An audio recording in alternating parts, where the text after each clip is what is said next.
Well, welcome back, everyone. This month, 54 students from across Texas gathered at the state capitol to face off in the 5A congressional debate. One person was crowned the winner, and he's sitting right here. Dripping Springs High School senior Ryan Love. We were lucky enough to get him in here with us this morning. Congratulations to you. Thank you. Such a big honor. We're going to get to that competition in just a minute, but first I want to hear a little bit of history. When did you get involved in debate? What attracted you to it? So I first started debating my sophomore year, and growing up I'd always been a big fan of politics, so that was something I kind of nerded out to. So when I found out that there was a debate team at my high school, I figured I may as well just try it out and see how well it goes. Yeah, and I learned something this morning.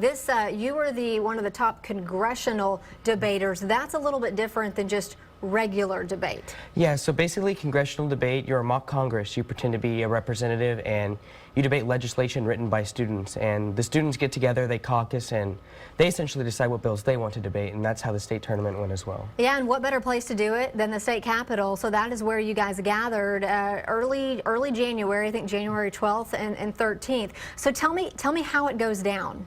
So basically we show up, we get our assignments as to what room we're going to be in, and then we get together and we say, all right, I like this bill, you like this bill.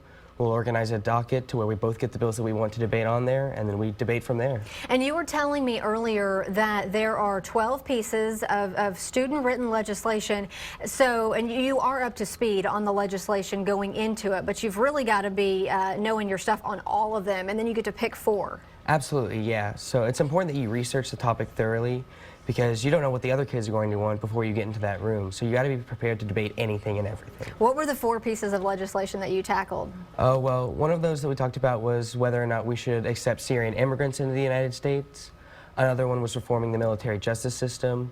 We also talked about whether or not we should try and improve STEM education at local high school levels.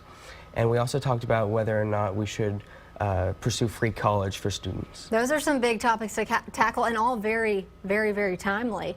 Absolutely. So I want some tips from you though this morning. I'm very much a beginner, and I'm sure a lot of folks sitting at home, but I've got to win a few arguments in my lifetime. So what are just some tips that you would give someone like me going into it completely in the dark? Number 1 tip is confidence. You got to fake it till you make it, essentially. Yeah. Whatever it takes, you have to be able to be confident.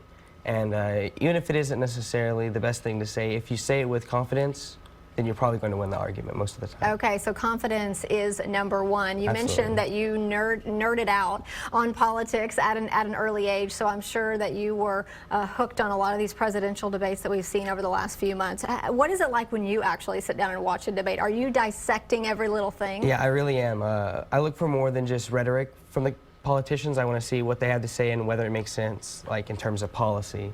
And some of the best performers, in my opinion, have been Senator Ted Cruz from Texas. He was a phenomenal college debater, and it really shows on the stage because he tries to stay poignant, he tries to stay on topic, and he just performs very well in the debate. And also Marco Rubio tends to do very well, very polished, very refined, very eloquent speaker.